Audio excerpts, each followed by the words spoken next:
but I'm gonna have to make up an excuse to leave this party without anyone noticing. Bye.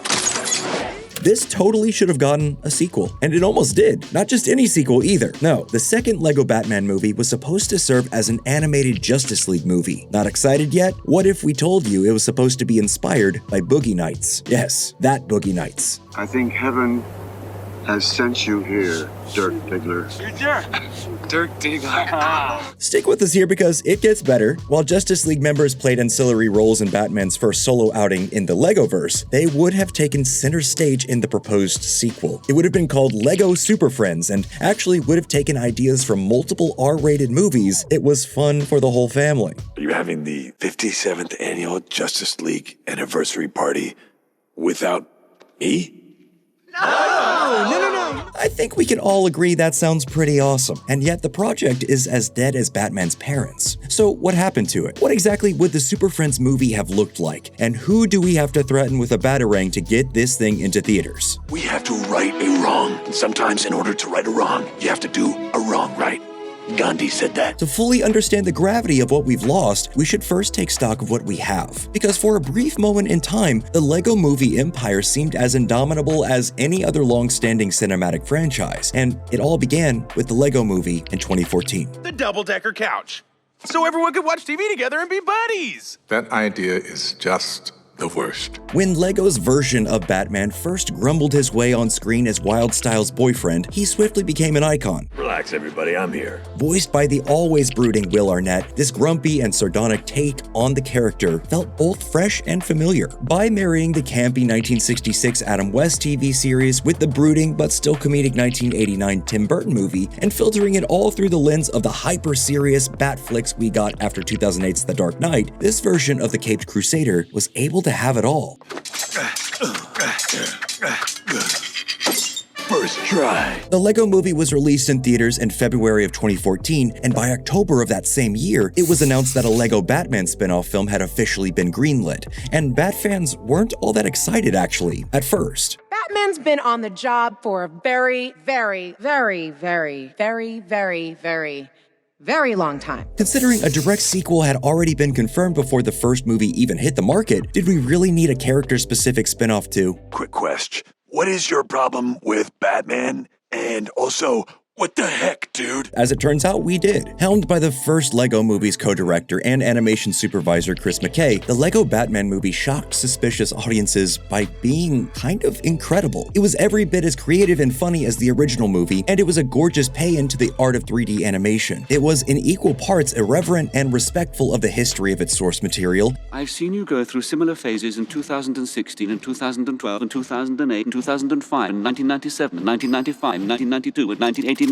And to this day, it may very well be the most faithful adaptation of Batman that's ever been put to screen. That's a bold claim, and we have a whole other video proving that point, so check it out and let us know if you agree. The point is that the film was a massive hit, and the LEGO franchise felt unstoppable. The numbers really speak for themselves. The LEGO Batman movie made $312 million off a budget of $80 million, and the world was clamoring for more of the plastic bat. McKay went to work on a sequel, or maybe more accurately, McKay went to work on a spin-off. A spin-off which rips its name directly from a 1973 Saturday morning Hanna-Barbera cartoon, which itself was adapting DC's Justice League of America comic books. Enter LEGO Superfriends. Batman, you want to take a quick pic? Sure. Where do you want me? Right there's perfect. Here's the camera. Oh. Okay, party people, get together. Yeah. Everybody say... Super Friends! Let me see. Classic. We got everyone. McKay actually spoke at length about the film in an interview with Collider and then later with Uproxx. According to the man himself, it would have had a plot structure similar to The Godfather Part 2 mixed with Boogie Nights, cutting between a modern-day conflict and flashback sequences that delved into Batman's tumultuous relationship with Superman and the rest of the Justice League. Yes, you heard that right. A children's movie about LEGO versions of DC superheroes would have drawn inspiration from two decidedly R-rated classics. This movie could have been incredible. McKay said LEGO Superfriends would have concerned itself with friendship and change. It was about how hard it is to change, to commit to change, to stay on the new road you've carved for yourself, especially when maybe you weren't such a good guide to your friends. Your old friends might not be able to see the new you. This idea should absolutely excite any Batman fans watching, since it's a pitch-perfect idea for the character, especially with all the groundwork laid in the preceding films with Batman's lone wolf persona, his found family, and his complicated feelings towards Superman and the Justice League. In the Uproxx interview, McKay even suggests that Superman himself would be struggling with the alienation from the human race, and that the whole movie came down to one question: how do you become super friends? What are you doing here? Don't worry about it, Doug. I'm not here to throw down or anything. No, I would crush you. Okay, sure. Another thing we can only speculate on is who else might have made an appearance in the film. All the LEGO movies make it a point to bring in as many familiar faces and meta references as possible across as many franchises as they can legally get their trademarked C-shaped hands on. According to McKay, LEGO Superfriends wouldn't have been any different from the past films in this regard. In that interview with Collider, he said, "There was also going to be a big crossover at one point in the movie that you can only do in a LEGO movie." I'm sure you can guess what it was. The thing that will probably never happen in a live-action movie. Considering the first LEGO Batman movie featured some supporting roles for Sauron, Voldemort, and a whole cast of other Warner Brothers villains, there's no telling what that crossover McKay is alluding to would have looked like, but if he thinks it could only ever happen in a LEGO movie, we can dream that LEGO Superfriends might have featured a universe-bending crossover with Marvel's Avengers. What is the password? Iron Man sucks. We will probably never know for sure though, since the LEGO Superfriends movie was pretty abruptly cancelled sometime around 2020. Why? Universal struck a 5-year deal with the LEGO Group for the exclusive rights to make future LEGO films. But all the films made before the deal, and the characters in them, those are all still owned by Warner Brothers. McKay can't just take his Batman sequel pitch across the street to the other studio, and by the time Warner Brothers gets the opportunity to buy back the rights, who's to say they'll want to? While they were wildly popular in the 2010s, LEGO movies have since fallen behind the pack in terms of cultural relevance. Can't get much worse than this. Hello, neighbor. Oh no. It's Green Lantern. Oh my gosh, we're roommates. How crazy is that?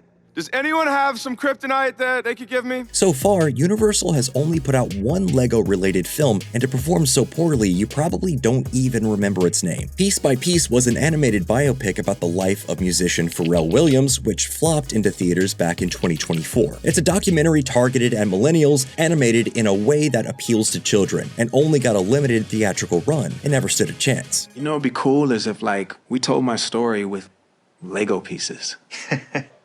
Seriously? Yes. Okay. Moving on. Whether you personally liked Piece by Piece or not, the fact remains that it was a total financial failure. It didn't even make its budget back at the box office, and while Universal is still planning on releasing future LEGO projects, all signs point to audiences having moved on from their once favorite brick-focused film franchise. Who else drives you to one-up them the way that I do? Superman. Superman's not a bad guy. Then I'd say that I don't currently have a bad guy. I am fighting a few different people. What? Even before Universal bought up the rights, some fans were already tired of the LEGO Movie gimmicks, with the LEGO Movie 2, the second part, failing to meet critical or financial expectations. It's been over a decade now since the first movie rocked our collective worlds, and with more interesting and experimental animated movies being released every year, the LEGO idea seems a little quaint by comparison. So with all that in mind, LEGO Superfriends will probably never see the light of day, and that's unfortunate. Chance of total mission failure is 110%. Those are not great odds. We all know how much these Hollywood studios love to dust off old properties and build on their foundations, and if there's one thing LEGO's good for, it's building, as long as they only build in black. I only work in black, and sometimes very, very dark gray. But that's just what we think. Now we want to hear from you. Do you think we'll ever see a LEGO Superfriends movie? Would you even watch it? Or did McKay's pitch fail to pique your interest? Let us know in the comments, and be sure to like this video and subscribe to Nerdstalgic for more stuff just like this.